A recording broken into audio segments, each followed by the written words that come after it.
এটা একটা বাস্তব ঘটনা। এক স্বামী তার স্ত্রীকে তার প্রাণের চেয়েও বেশি ভালোবাসে, কিন্তু তার স্ত্রীটার একটা সমস্যা আছে। সে রাত্রে তার স্বামীর কাছে শোয়ার সাথে সাথে একেবারে মহিষের মতো নাক ডাকে।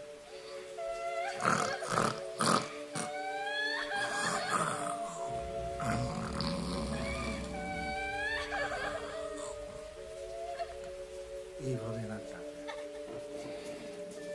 তার নাক ডাকা দেখে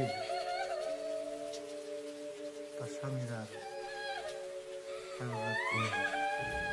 এইভাবে দেখতে দেখতে একদিন চিন্তা করলো,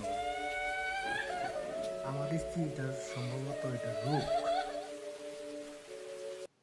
সে তার স্ত্রীকে নিয়ে আমাদের জামালপুর ডিস্ট্রিক্টের রাজা মিয়ার ইউনাইটেড হাসপাতাল ঢাকায় নিয়ে গেল। সেখানে নিয়ে যে ডাক্তারকে বলল যে আমার স্ত্রী সারা রাত নাক ডাকে, আমি তো তার নাক ডাকার জন্য ঘুমাইতে পারি না, কি ব্যবস্থা করা যায়? তখন ডাক্তার সাহেব বললেন, বসেন। ডাক্তার সাহেব প্রেসক্রিপশন করে দিলেন। প্রেসক্রিপশনের মধ্যে লেখা যে আপনার স্ত্রী থাকবে দক্ষিণ শীতান হয়ে, আর আপনি নিজে শুয়ে থাকবেন উত্তর শীতান হয়ে। বেশ ভালো কথা।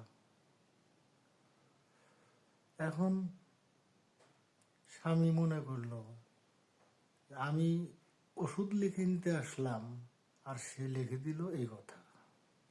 যাক, এটা ওষুধ হতে পারে, ডাক্তার যেহেতু প্র্যাকটিক্যাল বুদ্ধি রাখতে পারে তার। বেশ, স্ত্রীকে নিয়ে বাড়িতে আসলো। আসার পর ওই সিস্টেমেই ঘুমাইলো। একজন উত্তর শীতেন হয়ে শুইল, আর একজন দক্ষিণ শীতেন হয়ে শুইল। শোয়ার পর স্ত্রী ঘুম আসছে, স্বামীও ঘুম আসছে। হঠাৎ স্বপ্নের মধ্যে দেখতেছে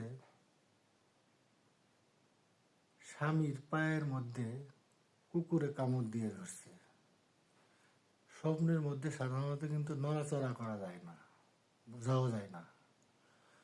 তো চেষ্টা করতেছে ছাড়ানোর জন্য, ছাড়াইতে পারছিল না। তা না হয় আর এক পা দিয়ে এমন এক লাথি মারছে, লাথি কোনা লাগছে তার স্ত্রী নাকের মধ্যে। নাকের মধ্যে তো লাগার সাথে রক্ত বের হয়ে চিল্লাচিল্লি শুরু করছে। স্বামী উঠে দেখে যে অবস্থা খারাপ, এখন কি করা? এটা তো স্বপ্নের মধ্যে হয়ে গেছে। আসলে স্বপ্নের মধ্যে যেহেতু হয়ে গেছে, তখন স্ত্রী মেনে নিল যে এটা আমারই দোষ।